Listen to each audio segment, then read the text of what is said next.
Akkam jirtu hordoftoota chaanaalii keenya baga nagaan dhuftan. Har'a waa'ee mi'eessituu addunyaa irratti beekamtii guddaa qabdu ishee mana jireenyaa hunda keessatti argamtu tokko irraa dubbachuuf deemna.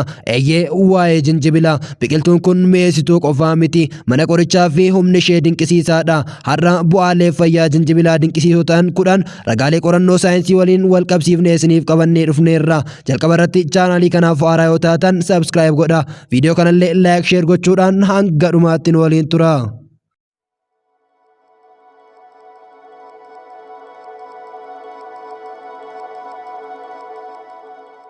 Bu'aalee fayyaa jinjibilaa kurnan keessaa inni tokkoffaa ol deebisaa fi balaqqama dhabamsiisa. Jinjibilli balaqqama yookaan ol guuruu garaa dhabamsiisuuf qoricha uumamaa madaallii hin qabnedha. Keessattuu dubartoota ulfaaf furmaata saffisaadha.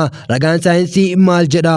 Qorannoo Journal of Maternal Fetal and Neonatal Medicine irratti bahee akka agarsiisutti dubartoota ulfaa 1200 irratti madaalii taasifameen jinjibilli balaqqama ganamaa yookaan morning sickness hir'isuu keessatti qorichoota teessuma ogeessaa caalaa bu'aa guddaa akka qabu mirkanaa'eera. Inni lammaffaa bullaa'insa nyaataa ni saffisiisa. Nyaanni garaa keessa turtii yoo fudhate garaa kaasaa fi dhiita'uu fida. Jinjibilli nyaanni dafee akka bullaa'u gochuun singiggoo fi dhuufuu balleessa. Ragaan saayinsii maal jedha? Qorannoo yuunivarsiitii beekamaa tokko keessatti namoota nyaata garaa keessa tursiisan irratti godhameen jinjibilli yeroo nyaanni garaa irraa gara garaa xiqqaatti darbu dachaadhaan akka saffisiisu dandeettii qabaachuun isaa mirkanaa'eera. Inni sadaffaa dhukkubbii mirmiree fi of kallattiin hir'isa. Keemikaalli jinjirool jedhamu kulkula yookaan dhibee ittisuu keessatti humna qaba. Kunis dhukkubbii mataa fi buusaa lafee baay'ee xiqqeessa. Ragaan saayinsii maal jedha? Qorannoo osteoarthritis and cartilage irratti maxxanfameen namoota dhibee buusaa lafee qaban keessaa warri jinjibila sooratan dhukkubbii fi laafina buusaa isaanii sirriitti hir'isanii argamaniiru.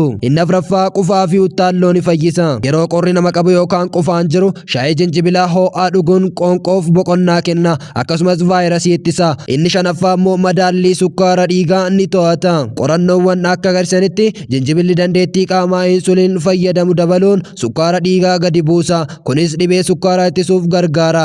Ragaan saayinsii maal jedha? Qorannoo bara 2015 keessa namoota dhibee sukkaaraa gosa lammaffaa qaban 41 irratti godhameen guyyatti jinjibila gara giraama 2 soorachuun hamma sukkaara dhiigaa yookaan fasting blood sugar parsantaa 12 akka gadi buuse galmeeffameera. Inni jaaffaa koolesteroolii badaa gadi buusa. Jinjibilli hamma koolesteroolii gadi buusuun dhiibbaa dhiigaa sirreessa. Fayyaa onnee keessaniis ni eega. Ragaan saayinsii maal jedha? Qorannoo ji'a 3 fudhate keessatti namoota hamma koolesteroolii guddaa qaban 85 irratti jinjibila giraama 3 qofa guyyatti kennuun hamma koolesteroolii badaa haala lakkoofsa olaanaadhaan gadi buusuun danda'ameera. Inni torbaffaa dhukkubbii laguu dubartootaa ni maqsa. Dubartoota hedduu irratti yeroo laguu dhukkubbii hamtuutu uumama. Jinjibilli akkuma qoricha ibuprofen humni isaa dhukkubbii mudhii hir'isuuf qorannoon mirkanaa'eera. Qorannoo tokko keessatti dubartoota 150 yeroo laguu dhukkubbii qaban irratti jinjibila guyyatti giraama 1 yeroo 3 kennameefii jira.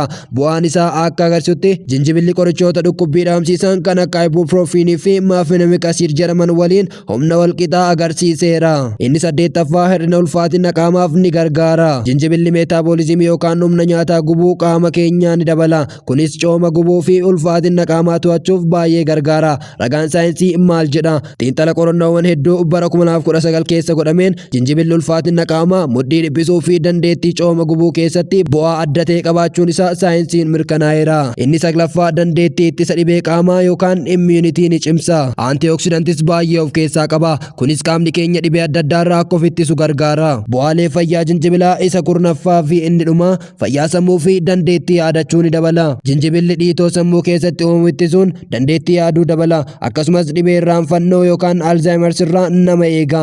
Ragaan saayinsii maal jedha? Qorannoo bara 2012 keessa dubartoota umrii giddu galeessaa irratti godhameen jinjibilli haala fooyya'aadhaan dandeettii waan tokko yaadachuu yookaan working memory fi saffisa sammuu akka dabalu mirkaneessee jira.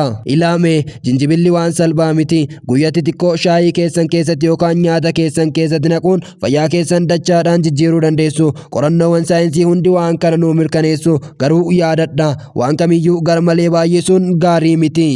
Viidiyoon har'aa kun yoo isin fayyade laayik gochuu fi hiriyoottan keessaniif sheer gochuun dagatina. Chaanaalii kanallee hanga ammaatti subscribe yoon goone subscribe godha. Hanga viidiyoo birootiin walitti deebinutti nagayaan nuuf tura.